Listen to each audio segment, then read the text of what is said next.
I hate to break the fishing news after Ramchuck, but I'd like to speak about the ice hockey. Congratulations. You're one of the 13 listeners of the Real Life Podcast. We just traded a migraine in for like an orgasm. Might want to mark that down. Yep. All of my projects are on schedule until they're not. A member of the Nation Network of Podcasts. About as funny as we're going to get today.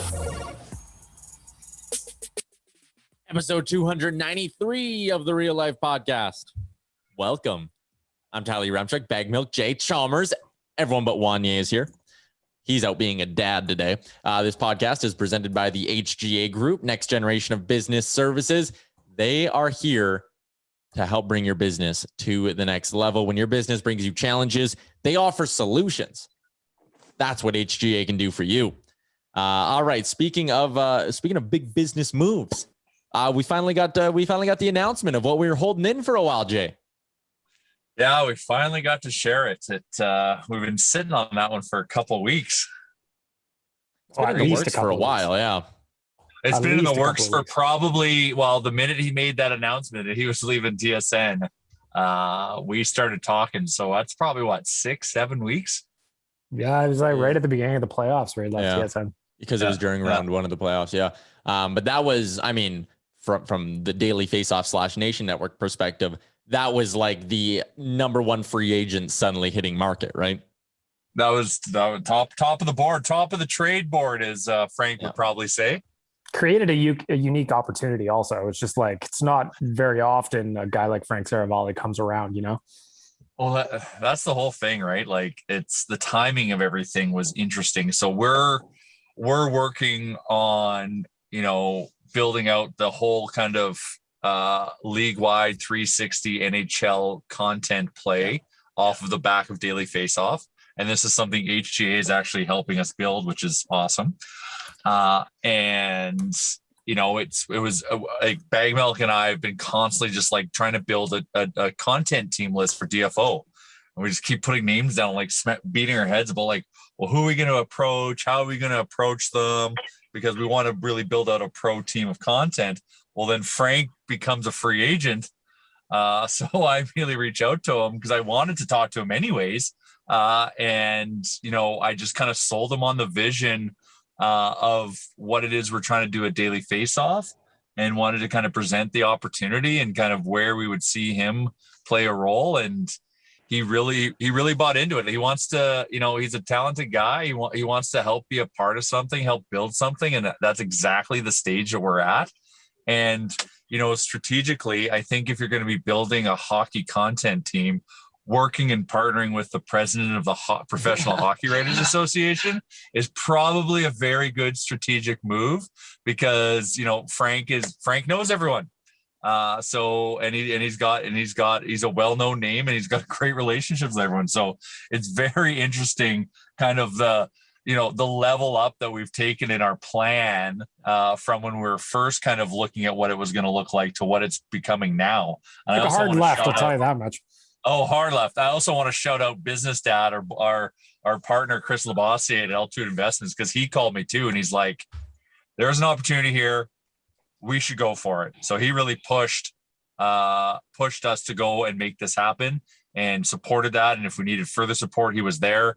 He was there all along the way to help with the kind of technical things when working through with Frank, as things kind of come when you bring on someone like this, all the commercial elements to it. So yeah, it's crazy. It's crazy. Like if 2 months ago you told me this was going to happen, I would tell you you're fucking lying. But it's kind of amazing to see the trajectory we're on, and kind of the support we have on our side, and the fact that we're doing something good because Frank sees it and understands it and wants to be a part of it. And it seemed like there was, just the interest level yesterday. So Josh Park made the little announcement video, and as I'm looking at it just today on Twitter, 179,000 views on it so far. So that's just over 24 hours. So clearly a lot of interest in where Frank was going to end up. And I think a lot of people were surprised with the result as well. Well, look at the people that commented on the tweets. Like people like Bob McKenzie shared it, Elliot Friedman, and all these blue check marks are just like talking about him. Like the amount of exposure and the amount of people that were waiting, and the profile that Frank has, it really kind of it's just been Frank and I working on this. So I didn't really know what the outside would think. And then we launched that and I was like, holy shit, this is a big fucking deal. I saw one of the first replies was, oh, sorry, Charles, I didn't mean to cut you off, but one of the first replies was just from like a random hockey fan. And they were like, holy shit, Daily Faceoff makes the big move or something along those lines. Kind of like wow, I can't believe Daily Faceoff just did this. And like, it's such a big stamp for the website too, right? Or for the company to like, be like, yeah, damn right. We went out and got that guy. What are you going to say, Charles?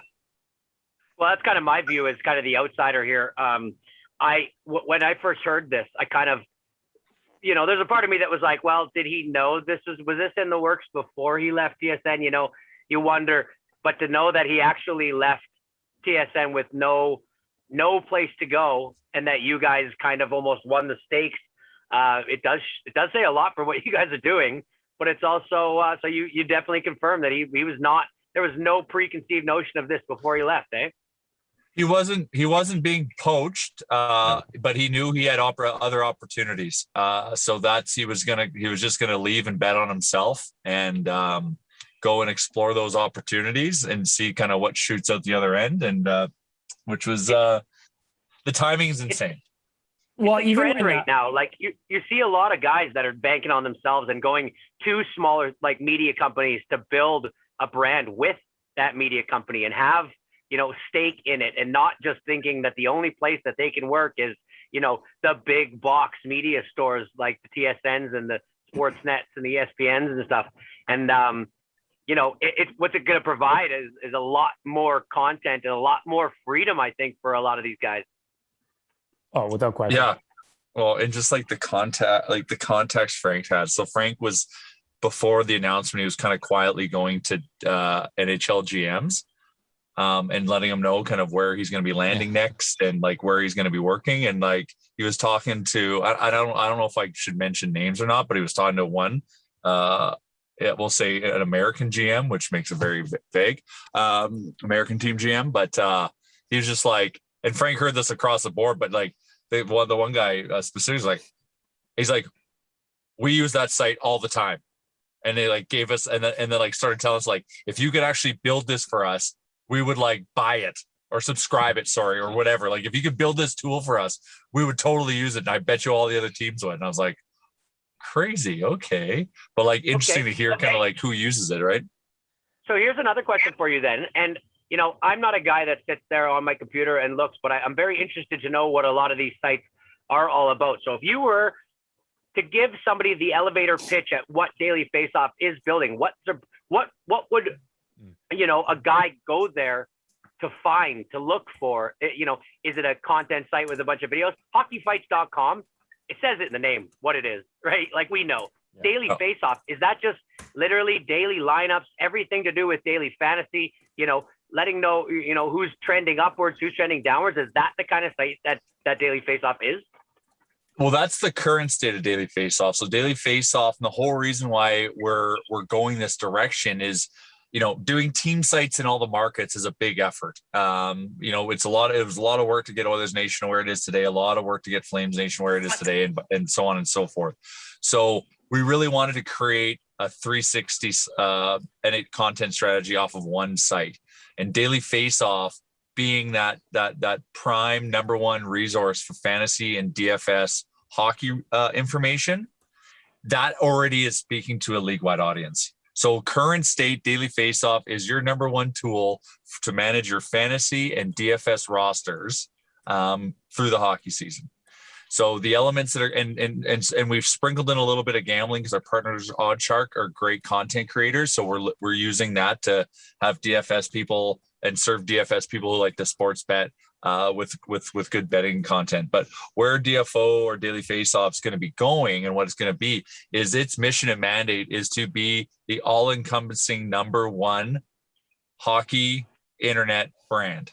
So if we want to capture all the lifestyle. So if you're just a hockey fan that wants insider news, you got Frank, or we have Frank and the team that was working with Frank to get you that information. If it's just news of the day, we got that. If it's a daily show where you're just looking at the topics of the day and having two well-known people hammer out and fight and discuss these topics, we've got the video elements. We're building out podcasts. We've got DFO Rundown. We're working on a lifestyle podcast will be coming out, and then a few other brands we'll be bringing on under that as well. And then, the hockey better. We're going to be coming out with more betting content, building out our own expert team, building out tools to help you set up and play with bets or help you get the edge on certain bets based on our own internal calculators and machine learning stuff that we have. Same goes with daily DFS. So for your DraftKings, your FanDuel lineups, we're going to bring to you our own lineup optimizers, cheat sheets, depth charts, all those tools you need to help try to make the best daily fantasy lineup that you can to help you win your league or at least place in your league. And then on the fantasy side, so fantasy is a big thing for us with football and for hockey. So in your peer-to-peer fantasy world, we're also going to have information, tools, and like premium tools to help manage your roster throughout a whole year-long fantasy season. So the DFO's mandate is to try to touch kind of every element there is that a hockey fan subscribes to, whether it's just, like I said, if it's just following us on Twitter, we gotcha. If it's video, we gotcha. Podcast, we gotcha. If it's events, we gotcha. If it's fantasy, if it's gambling, if it's DFS, we've gotcha. And we're building out like a really pro team. And that's why it was important for our first move to be someone like Frank to establish that credibility with our audience, to help build up that audience, but also credibility so Frank we can build a really good and well-known content team to service that whole agenda. Well done. That's that was a long elevator ride. Well, that's what I told Frank, and it worked. Okay, before we keep going on here, need to give some love to manscaped.com and the Lawnmower 4.0. We have a promo code with them. It is real life. It gets you 20% off and free shipping. Clean up your downstairs area. It's going to be like 30 degrees next week in Edmonton. You don't want to be hot and sweaty and gross down there. So trim it up. Come on. Promo code real life. Guess who just joined our waiting room? No guesses? Okay, it's Frank, by the way. Yeah, and I'll let Frank in now. Our new boss.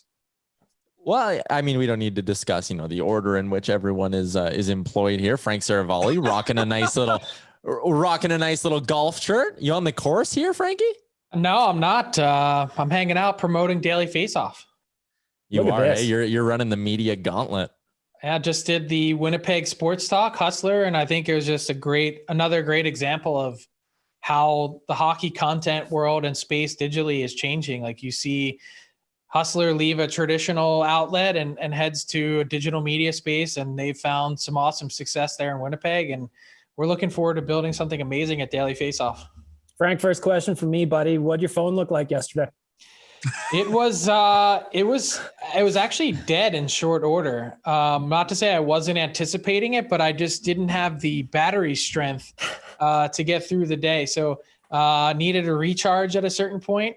First time with this phone needing that, and it was refreshing. Just nice, to get the response and the warm welcome from people that just to announce this landing spot and something really cool.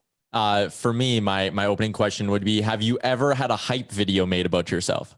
No. And someone else called it that. And I was like, is that what we're calling that? Like, cause as we were discussing what we wanted it to look and feel like with Jay, it was like, not like, I didn't want it to be like super serious or stuffy, but also like wanted to kind of like make fun of myself. And I was thinking like, should we do like a LeBron James? I'm taking my talents to, and I was like, but I don't want anyone to think that I think of myself like LeBron James. So well, you do. Yeah, no, come on. So yeah, it was, I thought the video was like really well done, and really appreciate Josh working behind the scenes and getting that going. Turned out better than my idea, which was having you pop out of a cake of some kind. So I'm glad Josh was in charge of it, not me. Yeah. Popping out of a cake. Am I wearing like clothes as I do that or no? Well, maybe a sash, something tasteful. Off the podcast, that was like the very first thing he said. I said, this has to be done. And then we started really brainstorming outfits, size of cake. Was it, yeah. Dude, you need a seriously large cake in order for me to fit in there. Okay. With the tasteful sash, though, it looked really nice. Nice tasteful sash. Brown. I don't even think my wife would want to see that. In fact, I know she wouldn't.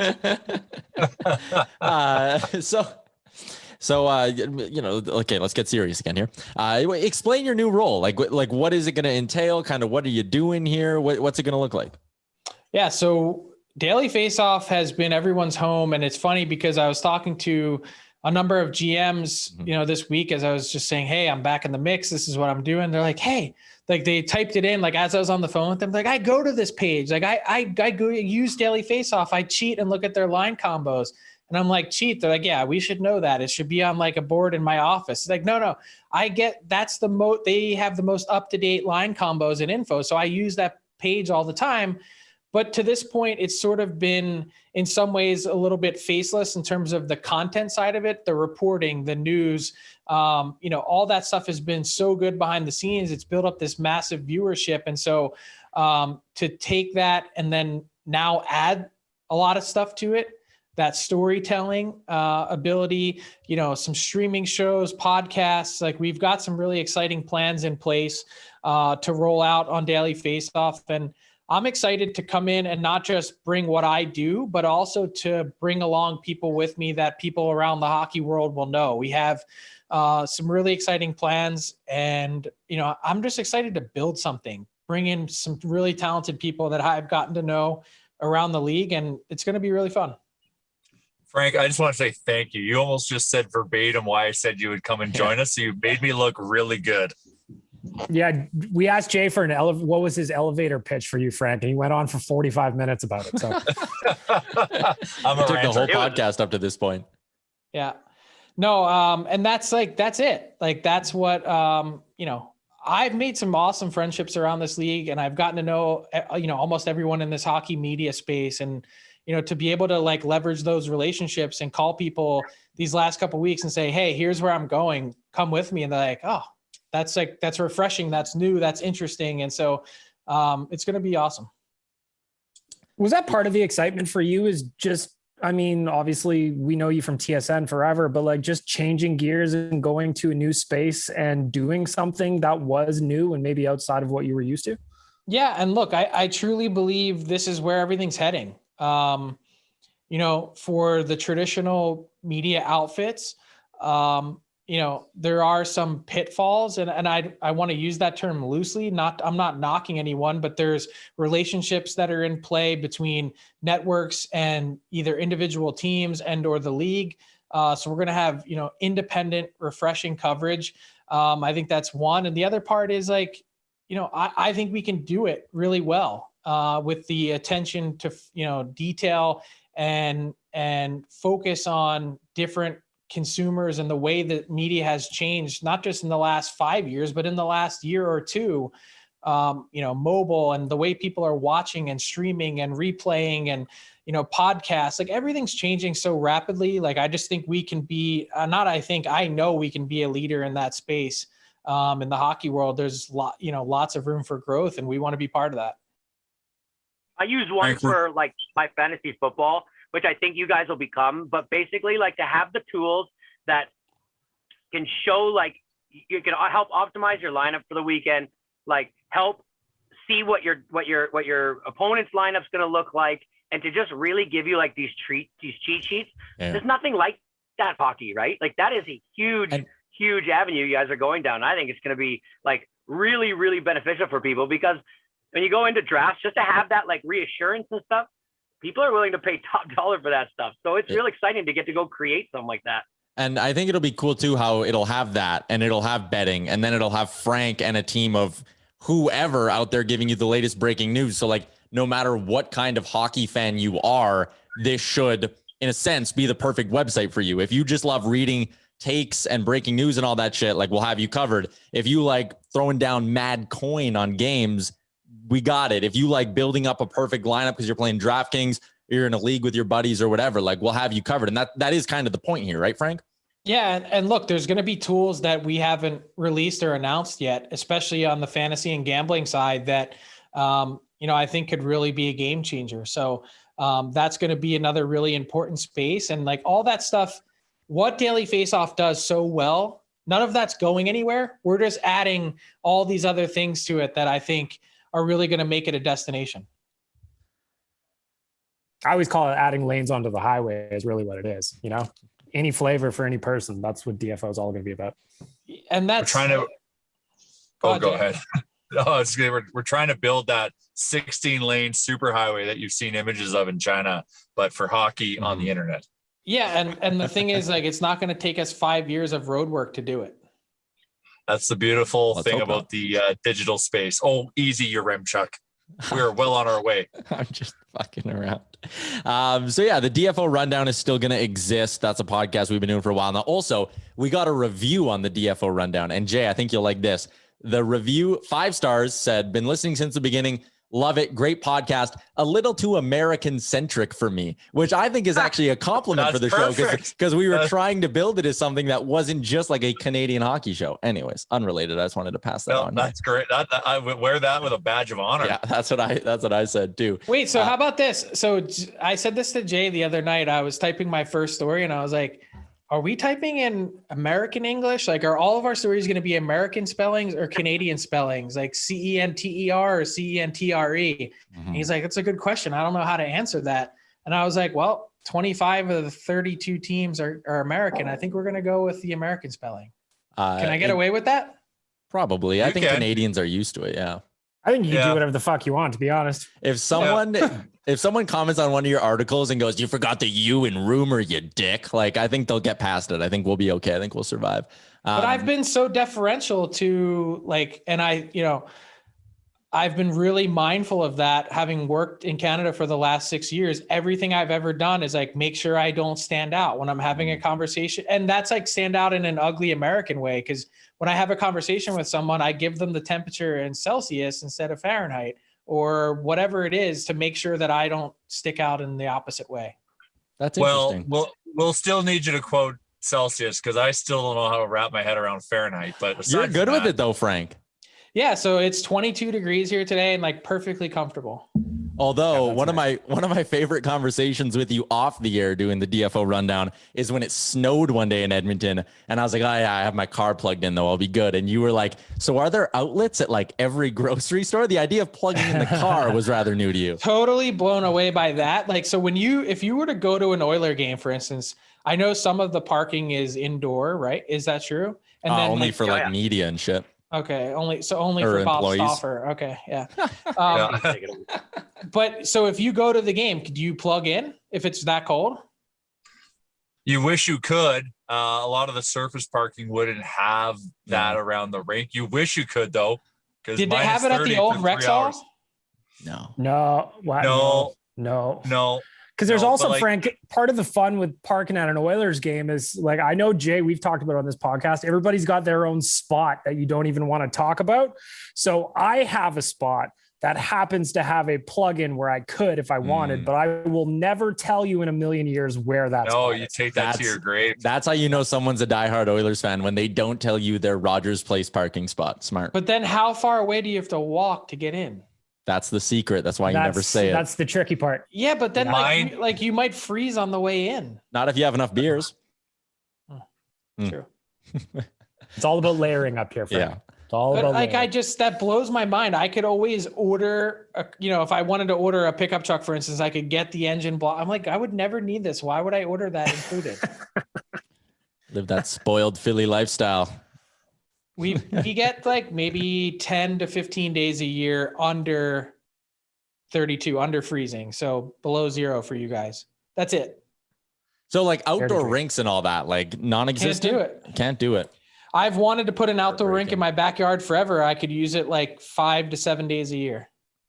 Not worth the work. Well, when you come to visit, we'll take you to plenty of them. We'll hit all the Remchuk, to be honest, this winter was tough to keep an outdoor rink in perfect condition. There was a lot. It was warm. So Chalmers is our local backyard rink expert. Yeah. Just so you know, Frank. Oh yeah, I make a great one. You do. That'll be the trip up here. When Frank comes up, it'll include a stop at the Chalmers rink. I think that's like the ultimate hockey dad move. Like my little guy started playing. He's 7. Yesterday was actually his 7th birthday, and I've been wanting to build him an outdoor rink forever. I just can't. I can't do it. And he wants to be a goalie, right? No, that's like he wanted to be a goalie, and I was like, dude, like you're not being a goalie. That's what I said too. I said my one son was like, those pads look super cool. I'm like, oh, you better get over that, like literally in 10 minutes, because you are never going to be a goalie. Your mom and I couldn't sit there and watch that. A hard no. That's what I told him. Hard no. But you know what's funny? We were talking about this actually with Jay the other day. People aren't gonna. I was actually a pretty good hockey player. I was about to ask you that. Believe that. I actually played, and it's really funny. So I played growing up with a bunch of guys that ended up making it to the NHL, but like one of them, he only played 4 games. His name's Colby Cohen. He's a 2nd round pick, and like he talks to a bunch of guys still in the league, and he's like, dude, Frank was a good player. Like I played with him for a long time, and like no one can believe. First off, they can't process that I'm like the same age as some of them. And second, they don't think that it's possible that I was a good player because I look like there was no chance that I ever was. You do have an elite prospects page. Do I? Did you know this? So on your elite prospects page, Frank Seravalli, 33 years old, correct?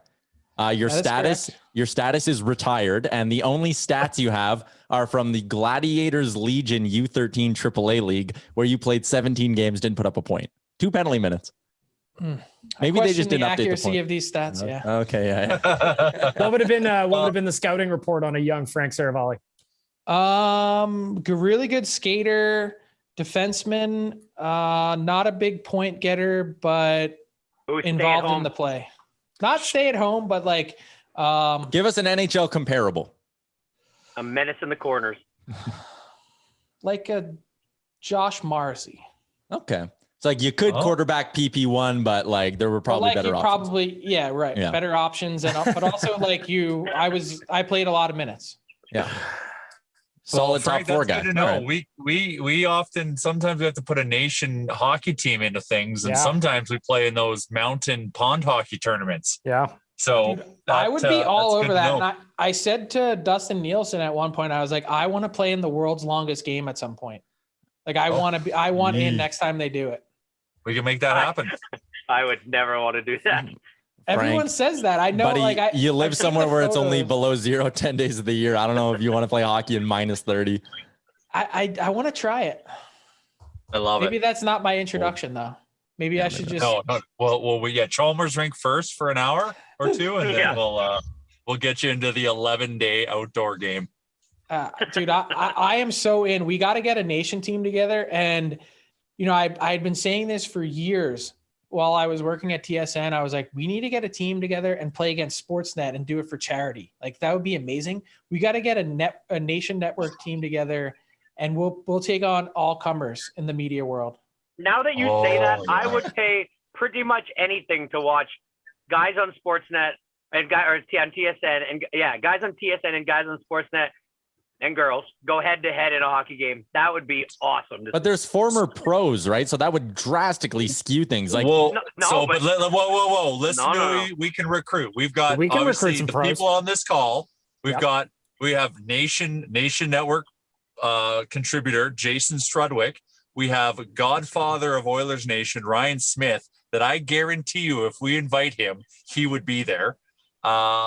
And then how do you guys know the former pros that are going to be on our team starting in September? Like we're going to go out and get some people. Yeah. DFO Frank knows everyone. Okay. By this point, by the time this all comes together, I'm just going to hope to get off the bench, to be honest. Yeah. None of us are playing. Who are we talking about? We'll get It's going to make Monty Burns. It's going to make Mr. Burns making his baseball team. Yeah.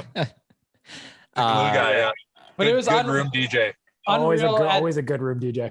At TSN every year during World Juniors, there'd be a pickup game at some point. So like I'd be out there, be like Tessa Bonham, Craig Button is a really good player. He can skate really well. Like it was like unreal. Some of the guys that were out there, and just like trying to put that team together. Like Mike Johnson, you got Noodles and Ned. You could go Marty Biron. Like these are all. It was like it would have been so fun. And then to put those guys up against like Kipper and all the rest of the guys at Sportsnet back in the day, like it would have been. People awesome. would have loved it. I'm more wanting to see like guys like James Duffy go get on ice, and guys like Bob McKenzie. And Bobby Mack was good back in his day, right? Yeah, Bobby Mack could skate for sure. Yeah. Yeah, but we're not playing back in their day. We're playing right now. Fair enough. That's what I mean. Some like guys riding a bike. blow my mind. I guarantee I would not expect Craig Button to be a hell of a hockey player, and he probably he goes out there. I mean, that'd be awesome to watch. Yeah. I think it's a great idea. Has to happen. Circling back, all these things that I bring to the table. You're full of good ideas, Frank. Circling back to Daily Faceoff, one of the pieces I liked in your article was the quote from Connor Garland's agent. And then with it, you go, Cooney told Daily Faceoff on Tuesday. Are you going to bring like the NBA style of reporting? Like, you know, when Shams or Waj breaks a piece of news and it's always sources tell ESPN and The Athletic or Stadium Sports and The Athletic or whatever. Is that the style you're going to bring? Because the hockey community doesn't really do that. It's usually just a tweet and hit send. Are you going to do the sources tell Daily Faceoff? Yep, 100%. And also, I think what the hockey reporting community doesn't do, and I was talking to another insider about this the other day, we don't properly credit. Yes. That's the one thing that those two guys are really good at. They credit each other, or whoever has the scoop. They say, you know, this guy had it first. I don't like. Baseball's really good at it too. It bothers me that they don't. And so I think it's better for everyone to just start crediting, and hopefully we'll see some of those Daily Faceoff credits, but that's not what it's for.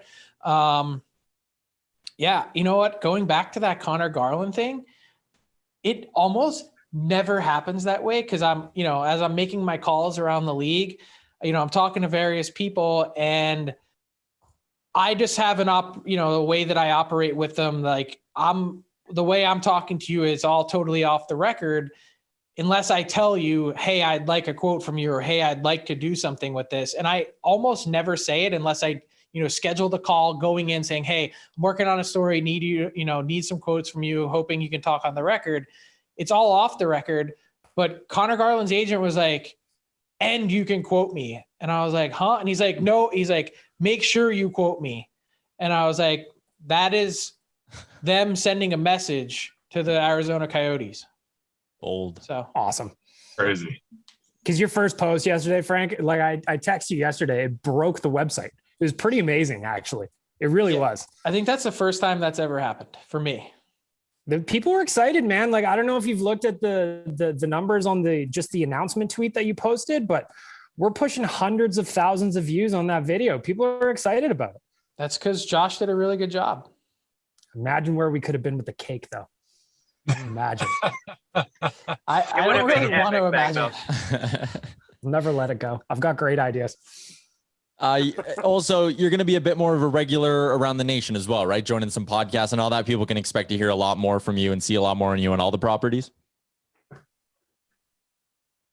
Frank froze. He either froze or he's trying to dodge the question. Oh, he's back. I would Frank. dodge the question. I said, does it mean I need to hang out with you guys more? Absolutely. Yep. I mean, what? Like, how about this weekend? Like, maybe tonight? I don't know. Yeah. What are you doing? What are you doing later? Well, I can tell you this. If the border opens up, which it's just like unreal to me that it hasn't, like, we've taken science and we've thrown that out and logic out the window. I've been fully vaxxed since April, but if by chance the border opens and everything's good, I am coming to Edmonton before the start of the season, and we will all hang out. That'd be excellent. Well, maybe we should time this with the potential nation golf tournament. Ooh. We'll give away the ability to golf with Frank. So here's my question for Frank. Frank, I'm kind of the guy on the podcast that tries to steer the conversation away from hockey. So I'm going to need to know some of your the things you do outside of hockey. What's some of your favorite things to do? Are you a big movie guy? Disc golf? Do you golf? I golf. What's life like outside of hockey? And I was telling you, Remchuk, the other day, golf encapsulates all of my vices. Day drinking. Okay. Yep. Gambling.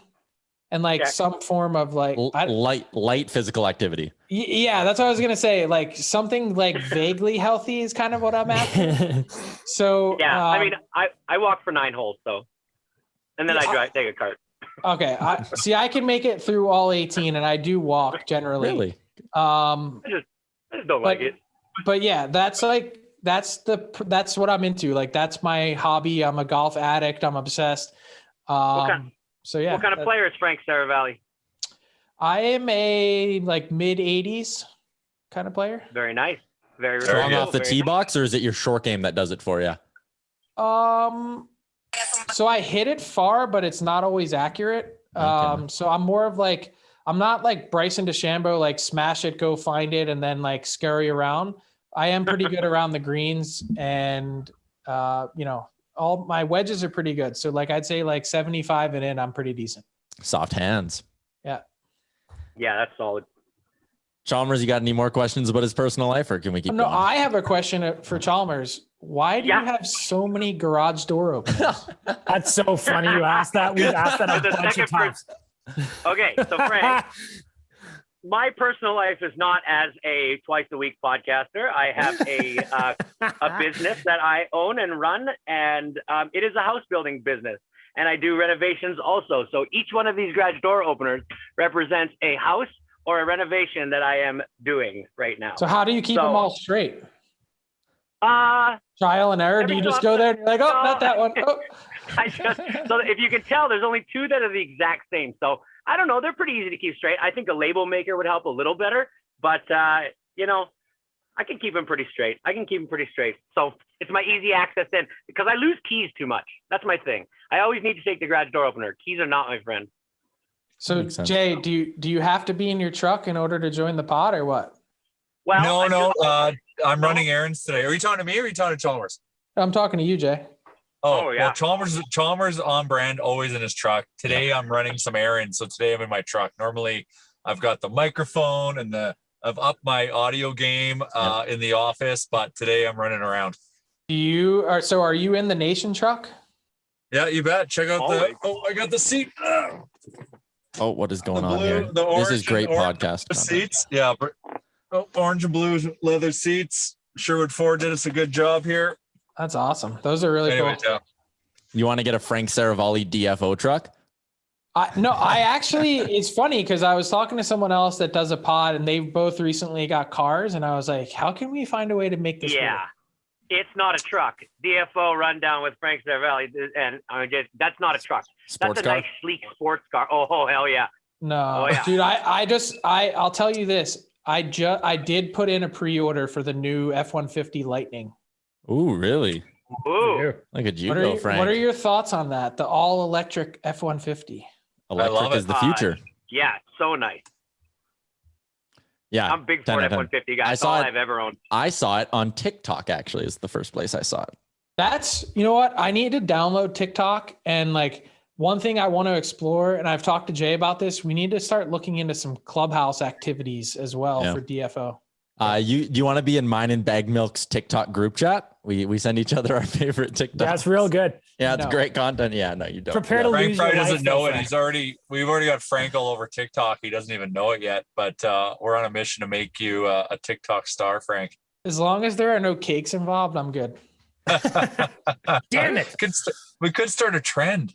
Yeah. If we do that, that's huge. All announcements at dailyfaceoff.com come via cake. Literally huge. You can follow. Comment Frank about the clubhouse. Twitter now has that kind of functionality, and with your followers, maybe that might be the better first approach at it. So I haven't seen that. I guess I need to update Twitter. So what on the very top of Twitter where you see people's fleets? Yeah. Like, do you see that? Sometimes you'll see them you'll see two circles combined.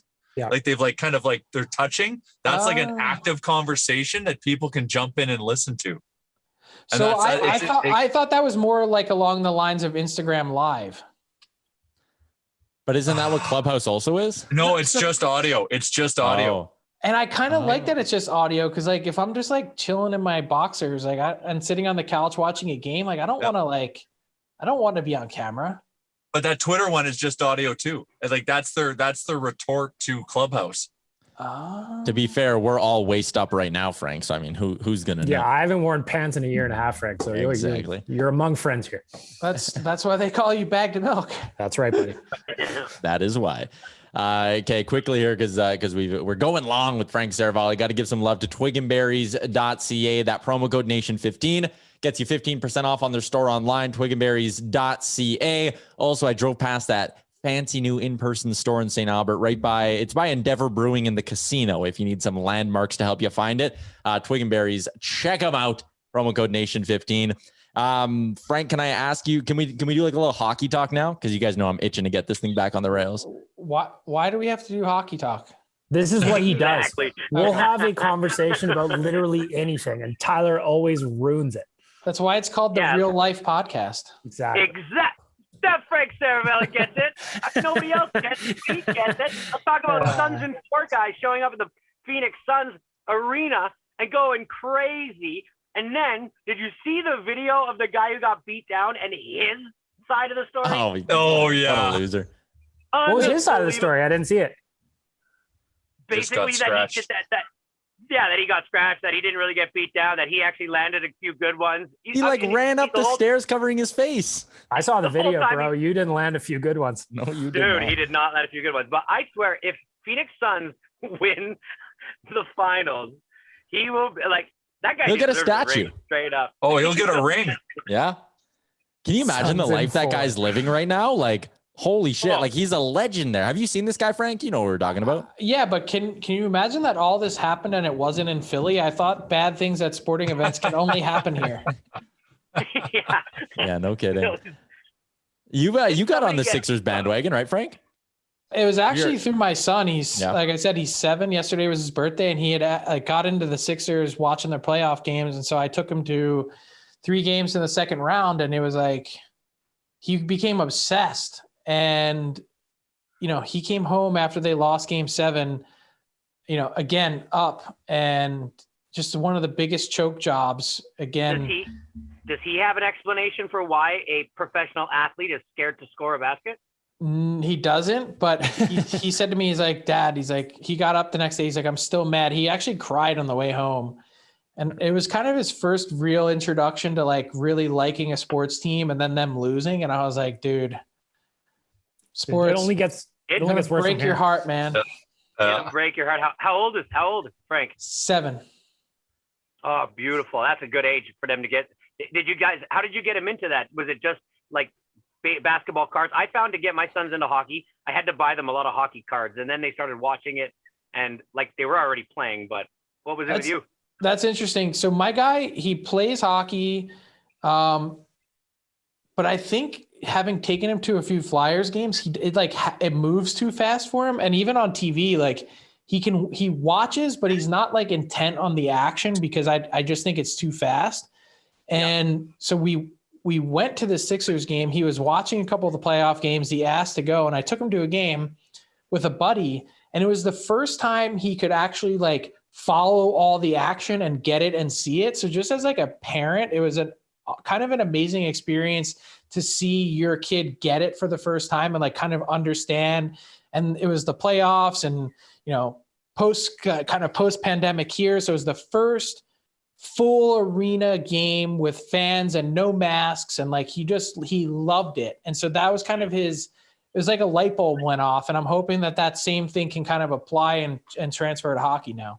Yeah. And so when you do have to I've had that same feeling. And for you, it must've been, especially after the pandemic, must have like kind of taken you back and made you feel like you were a kid again, kind of seen it through his eyes. But with hockey, there is these triggers. I always would put on hockey and try to get my kids to watch it. And even though they played it, I knew watching it would kind of make them more into it and more, develop maybe a little faster on the ice, maybe just understand it a little bit more.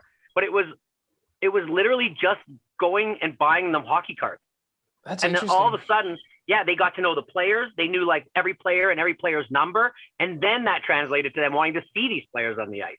And so it was like little triggers that I had to find, right? And then once you find them, it's just you step back and just watch it blow up, and it's amazing.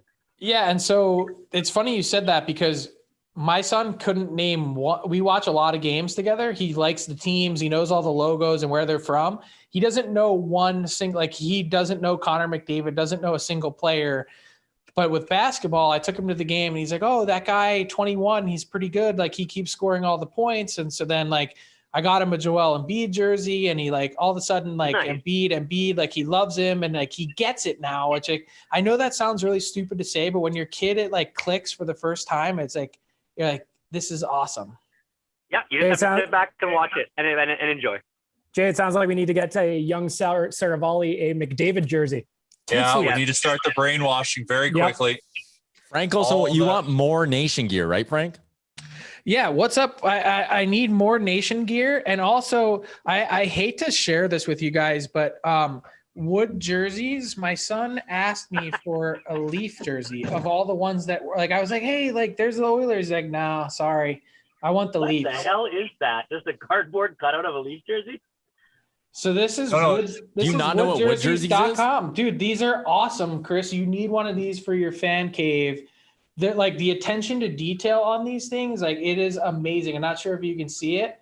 It's like layers upon layers of wood. It's like 6 layers deep, and there's like so many different. It's all cut out and indented and painted. It's really amazing.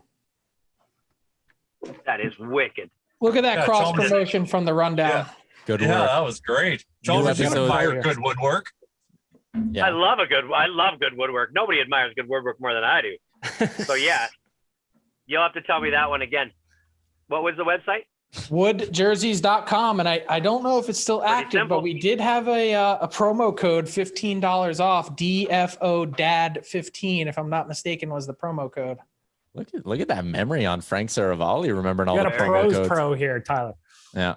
But yeah, Charles, they got Oilers on there. They got all the Canadian teams, I think. That's it. It was all the Canadian teams and the Bruins. And he was like, nah, I want the Leafs one. So you guys, we need a McDavid jersey. Yeah, we need to. He's only 7, man. A McDavid jersey right now, something he could wear to school. That might go a long way. Oh, well, yeah. Changing I'll tell you this. So every year for Christmas, I try and get him a new jersey with, and I put his name on the back, not a player. So for his 4th Christmas, he got the Flyers. His 5th one, he got the Leafs. And then last year for his 6th Christmas, he asked for the Jets. So we're trending in the right direction across. We're coming west. We're going Leafs. Yep. Winnipeg. We just got to get to the YEG. Got to make sure to get him the classic though, the royal blue, as opposed to the navy blue they're doing. None of this navy blue bullshit. I actually like the navy blue. I don't mind it. I just feel like they've got the perfect jersey just sitting there in the originals, the blue and white one. The white one. The white ones are nice. The white one is the best jersey in sports. The new white ones are really powder nice. Blue. Other than the old San Diego Chargers powder blues, those are pretty sick too. I said today on Scalding Hot Takes, I would sacrifice the Oilers' 1st round pick for them to get their jerseys right. What are your thoughts on the orange ones? The orange grew on me. The best jersey combination they ever had was 2017. Royal blue, the whites with that really, really crisp orange one mixed in. That was the best trio of jerseys this organization has ever had at any point in their history, ever. So what do you make, and I've never asked anyone this, and I don't know the answer. What do you make of like the old, like early 2000s, late 90s, like what would you call that? Rocket? I call them the pajama ones. Are you talking about the ones with the piping or the Comet? The piping, but like the Oiler guy also. Oh, yeah. So like Todd Marchand, Tommy Salo era. Yeah. Like I'm thinking like Bill Guerin, Doug Weight. Yeah. I think they're liked by Oilers fans, but I think a strong majority of Oilers fans would always choose the royal blue over those. Always. I would agree with that. Except for the McFarland jersey. People love that thing. The one with the weird like Buffalo Slug drop. Yeah. Yes. Frank, you have no idea how much Oilers fans love that jersey. Are you serious? I think it was because the Oilers come out with new jerseys every year, but it's just different flavors of the same jersey, whereas that one was unique and there was never another one like it, at least in this city. What would you call that other color that they had? Is it like copper? Yeah, copper and blue. Late 90s? Yeah. Yeah, copper and blue for sure. Any other Oilers related questions you got, Frank? I'm just curious as to what you wanted to talk about hockey. What exactly did you want to talk about? Because now we're doing this. When you were covering the Flyers, you would have came up to Edmonton a few times, right? Yep. Yeah, and I came up to Edmonton a few times when I was working for TSN as well. I did. I was there for all their playoff games in 2017. I just wasn't sure if you had been to the old rink as well as the new one, but you rolled into Rexall a few times, right? Oh yeah. And they always had what I remember about Rexall First off was the annoying walk to the press box. Mm-hmm. And second was they always had shitty Wi-Fi. Yeah, that's because the internet didn't exist when the building opened. Yeah, that tracks.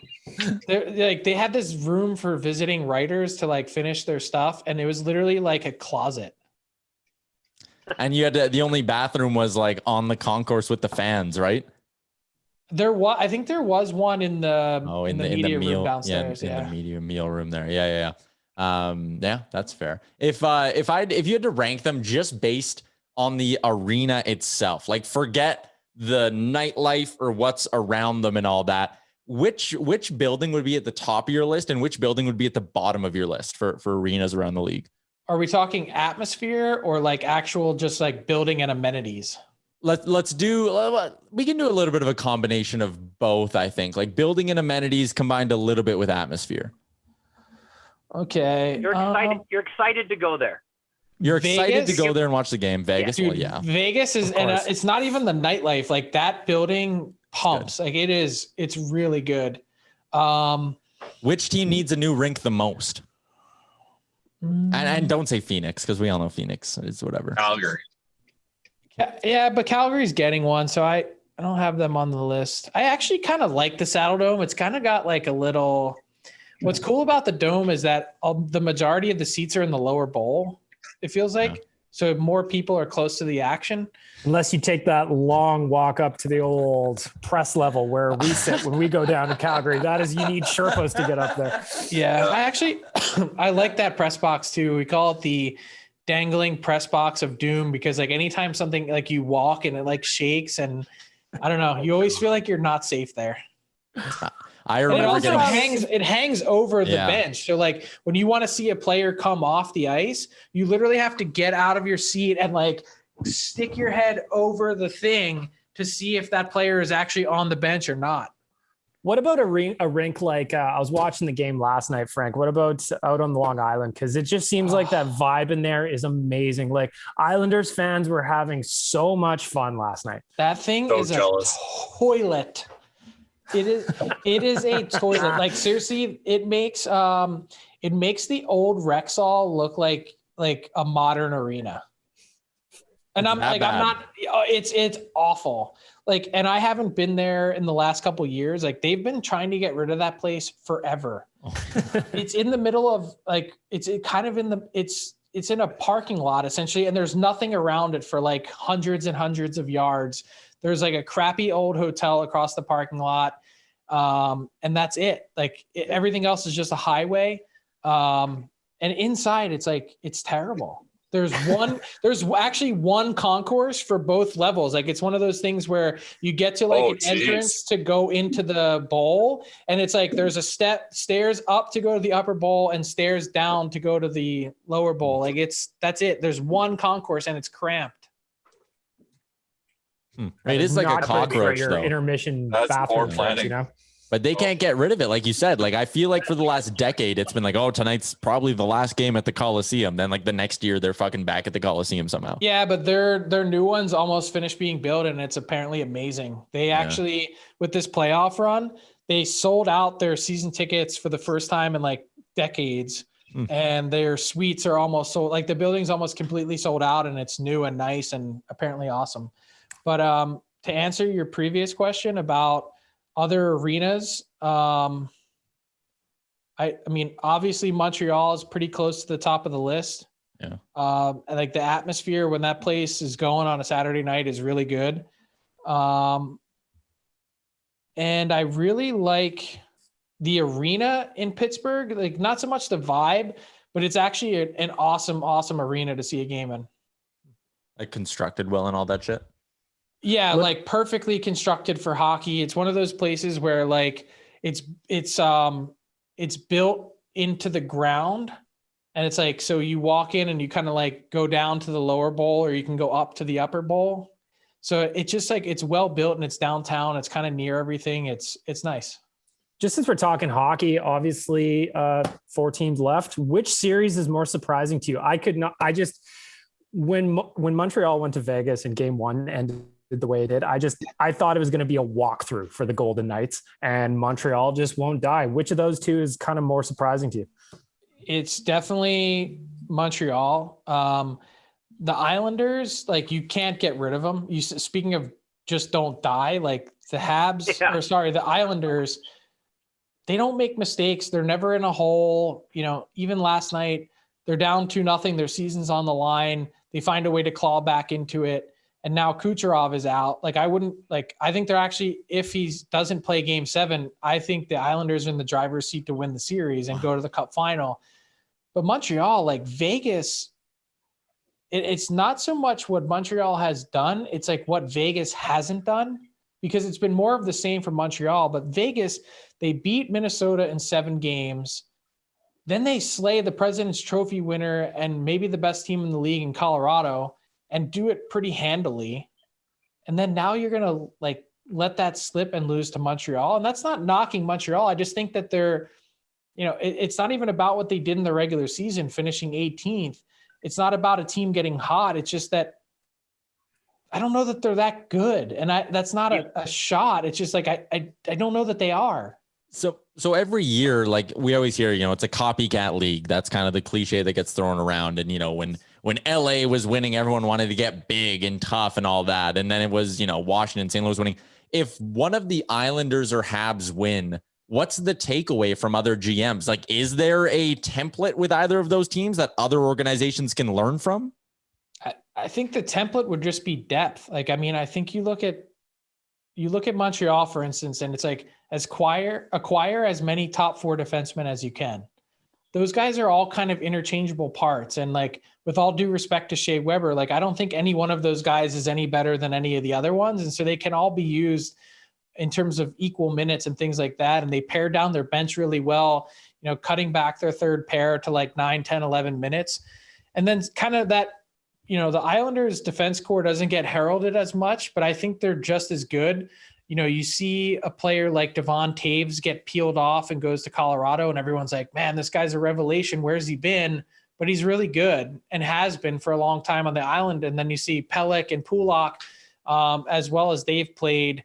They're kind of, both those teams are relentless. And I think, if there's been one buzzword through these playoffs in terms of copycat, it's like, you need killers. That's what Brendan Shanahan said the Leafs don't have is killers, a killer instinct. And both those teams have it. And it's hard to explain what that is and who personifies it. But the Brendan Gallaghers and the guys that have dug in on the Islanders, I think that just sets teams apart. Since we got on the topic of hockey, and now I won't be ridiculed for trying to talk hockey on a hockey podcast. Not a hockey podcast. Yeah, okay. With the Oilers this offseason, kind of what are you expecting? I know we've talked about this a few times on a few different platforms, but do you think it'll be a real busy one for Oilers fans here? Will we have a lot to talk about, or do you think it could be a bit of a letdown from that perspective? No, I think it will be. And I think Ken Holland comes from a school where you underpromise and overdeliver. And so he's not going to hype it up, but I think everyone around the team knows that this is such a significant summer. This is unquestionably the biggest offseason in Oilers history.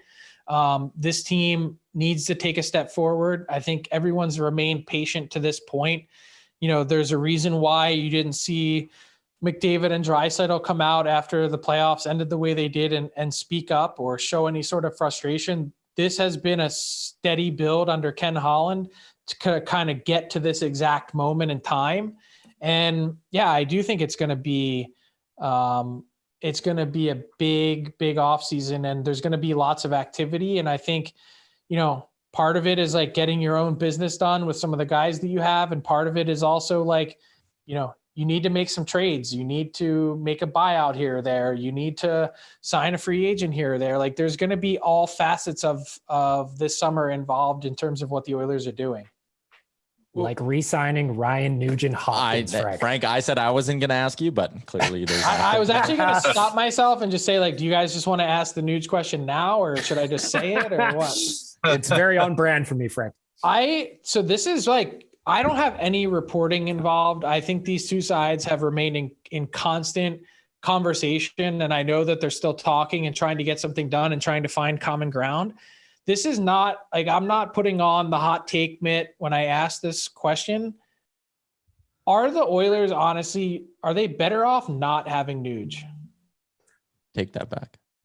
I would say no, based on their depth chart. Yeah, they have no left wingers. How do you know who's going to be filling that void? Like, so Nuge is a good player, and I think we all get that, right? And he does provide a like distinct service to this team. But stylistically, is that the best way to spend the money? That's my only question. Is like, he got a crack with McDavid for what? I think he played 31 games to start the year with him. If it's in that neighborhood, something like that. The numbers are like borderline disastrous. And I know, like, you look at it and he's like maybe just north of, he was like right around a point per game or just north of it. But you're like, think of all the opportunities that he had that he didn't cash in on. But it just leaves you longing in so many ways watching this season. And I know that's such an unpopular opinion. And I'm just looking at it from like a 30,000 foot view of like putting this team together and putting a team together that wins. It's so hard to say no and to walk from a guy like that. But I think I really like Ryan Nugent-Hopkins, but only up to a certain price point. I think the argument and my argument for keeping a guy like that around is when you look at their depth chart, like Bag Milk said, right now on the left side, it basically goes, and I'm looking at it on DailyFaceoff.com. It goes Ryan Nugent-Hopkins, then it's Devin Shore if you separate Draisaitl or you keep Draisaitl and McDavid down the middle. So when you look at the offseason coming up, you need to improve on the left side from last year. So if you don't bring back Nuge, then suddenly you're going to the free agent / trade market looking for 3 outside hires to come in and fix your depth on the left side. And when you go to the outside market, there's risk, right? It might not be a fit or anything like that. Whereas, Nuge works well with Draisaitl and he can be serviceable with McDavid. So if you go bring in 2 outside hires plus Nuge, you at least have the safety net of one guy who fits in the room, everyone likes, and can be moved around your lineup. And I get the argument, but like, I also feel like if you're scared, get a dog. Like, how do you know what, like, you don't know what really is out there in terms of who you can realistically think you can bring in. If that dog can score 30 goals, I'll take him. I think if you get into trouble, though, and sign a deal that's too expensive for too long, especially when you think that you already have these question marks as it is, and if you're having the same question marks 2 years from now, but you're stuck on the deal, I just think that's such a you might not be able to win at this exact moment, but you could definitely lose, if that makes any sense. Let him walk. I'm with Frank. So what number would you be comfortable with, though? Like, so even for like the Nuge, like the super Nuge fan, at what point are you sitting there saying that's too much? If it goes over 6.25, then it's way too much. Yeah, it's way too much.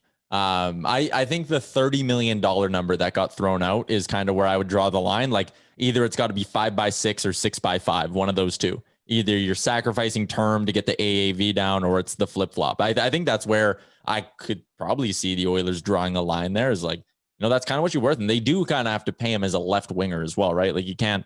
He's clearly not. They don't think he's a center. Yeah. He's not a center. He's not a center, but that is one aspect of his game that helps. Like, if McDavid or Draisaitl were to get hurt, right, he's a good backup plan there. And that way you're not like playing Ryan McLeod in your top 6 for 20 games because someone tweaked their groin or whatever, right? What do you... So I think, like, here's the thing is, like, I think that's a neighborhood that the Oilers would be comfortable paying in, whether it's 6x5 or 5x6. Yeah.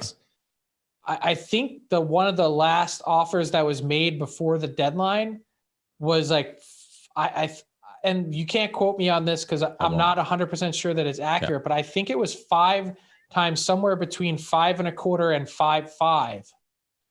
And that was a pretty easy no from the Nuge camp. But what gets it done? Like the Oilers might be offering 5x6 or 6x5. Yeah. But what's he saying yes to? That's the real question, is like, this isn't a one-sided negotiation. Well, we're also going to find out too if he's just because there's teams that can pay him more, right? Obviously, there are teams that probably would offer him more. We're going to find out about Ryan Nugent-Hopkins if he actually wants to be where he is, which is what he said in the media, or if he wants to chase the bag. Yeah, if he wants to win or if he wants to go wherever. Chalmers, I get it. You're pretending to take a nap while we actually talk hockey. I'm not going to stand for that shit right now. The last hockey question I have for you, Frank, though, what do you think the free agent market's going to be like this offseason? Because last year, flat cap, a lot of free agents got squeezed pretty hard. Hoffman, 1-year deal. Hall, 1-year deal. Barry took the 1-year deal to bet on himself, maybe a little bit different. But like, will there be big paydays for a lot of guys, or will there be another squeeze this summer? Yeah, I think there will be. I mean, this free agent class is pretty damn deep. Like it's one of the best that, I think has been assembled in a long time. And I think part of that is because of the flat cap. And I think, just in general, the player movement that's going to take place this summer between the 20 guys that were on our trade list, between, just look at some of the names of the free agents that are available. It's not just, it's not just Nuge. It's not just Dougie Hamilton or Taylor Hall. When you look at a guy like Alec Martinez, for instance, I said this on the rundown and, people were tweeting me saying I was crazy. That guy's going to get $6 million a year, whether it's 3 or 4 years. Like, there's going to be players that are getting paid. The top players are always going to get taken care of. And by the way, we didn't talk about it, and I haven't mentioned it elsewhere, but the goalie market is like so fascinating this summer. And I know it's still going to be a focus because of Mike Smith. And, obviously the Oilers are going to try and bring him back, but like the goaltending is going to be such a big part of whatever they do. Is Grubauer like a lock to go back to Colorado? Like, is there any way that guy hits the open market? I think there's a chance. I mean, look, I think the Avs have purposely held off to this point because of the expansion draft. But moving forward, I don't think there's anything, they've got so many other guys to pay. There's not a foregone conclusion that Grubauer's back, even though I think they really like him and they'd like to find a way. You just mentioned, my last question for you, Frank, is you just mentioned the expansion draft. Obviously, it's coming up in a little bit. One thing we've written about at OilersNation.com and a bunch of DailyFaceoff.com is, do you think the GMs are going to approach this with different tactics than what they did against Vegas? Maybe more trading amongst themselves rather than with the Kraken? Or how do you what's your take on how that plays out this year? 100%. They learned a lot of painful lessons. Dale Talon, what? Marchessault and Riley Smith, you've handed them 2/3 of one of the top lines in the league. I think teams have learned that, I was just talking to a team yesterday that was going through their expansion draft exercise again. They do it like every 3 days. And they're like, just let them take a player off of our roster. That's it. We lose one guy and it's over. Because they were saying, well, should we trade this guy here? Should we trade this guy here? All guys that might get picked. And then they're like, well, then we're losing 3 players instead of just 1. Or we're losing 2 players instead of just 1. And so I think that's that's the focus. And I think, teams have smartened up in a big way. And I'd expect to see more deals between teams rather than being scared into just dealing with the Kraken specifically, which I think was one of the other shortfalls from teams, but brilliance by George McPhee in putting together the Golden Knights was just pushing everyone to deal with him directly rather than with themselves. Chalmers, you got anything else or any hockey questions? You want to know where Dougie Hamilton's going or something? You good? No, you know what? Truth be told, I want to tell you what just happened. I turned my video around because I wanted to show you guys something, and I wanted to let you witness what I've been watching for the last 45 minutes. And then you turned my video off. Okay, because from my perspective, because you don't tell me what's going on, it just looked like you turned around your camera and started driving your truck. So I was like, oh, we don't need to see this. I'm just like dumbfounded. It's been hard to concentrate for 45 minutes because since Frank joined the call, I've been watching a guy in an SUV trying to back up what looks like a 24-foot travel trailer into his side yard. Was it Ryan Rashok? No, is he awful at backing up a trailer? No, I don't know, but I know he has a trailer, so I'd like to see him drive it. There's 2 types of men in this world. There's ones that can back up a trailer, and there's ones that can't. I don't know where you guys all lie, but this person here, I can't even imagine the frustration he's going through because his wife and him are they're outside of the car yelling at each other now. He's told her a couple times just by his arms, you get in the driver's seat then. You do it. And it is just pure comedy. So sorry. So no, I think we're good, Frank. You know, I think you really scratched my hockey itch there. So we're good to go. Who do you think is going to win tonight? That's what I was going to try to ask you that. But do you think Montreal ends it tonight or no?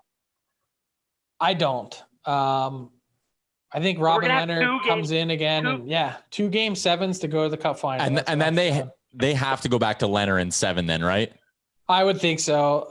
At that point, if Leonard wins again, I think you have to stick with him. So we're all on Vegas plus 125 to win tonight in regulation, huh? That is why I asked. I can't bet against Montreal, man. I can't. How about Gregor though? He got in on the plus 450 series price. Yeah. Oh. Yeah. Gregor's never made a sports bet before, and his first one is gonna hit like a charm. Yeah, but he's such a weenie though, because I think he put like 25 or 50 bones on it. Like you're either in or you're not. Yeah, that's true. That doesn't move the needle. I bet that's a quarter of my bet per game almost. Like he's betting that on all series. Money bags there. Construction business paying we good. We all wish we could be you. Leave some for the rest of us, pal. Any left. You don't want to be me. I don't have any money left in my account. So who's laughing now? All right, we've gone like over an hour or about an hour here. So Frank, we'll let you go. Thanks for giving us some time. Thanks, here. I think we'll just wrap up the pod here. The message we want to send: exciting things happening at the Nation Network and Daily Faceoff. And Frank, we're excited to have you on board. Daily Faceoff. Our slogan: things are happening. There you go. This has been episode 293 of the Real Life Podcast for our friends at HGA Group, Twig and Berries, and Manscaped.com. Thanks for tuning in. We'll be back on Monday. Great job on making it through the entire hour of the Real Life Podcast. Don't forget to like and subscribe wherever you get your podcasts from.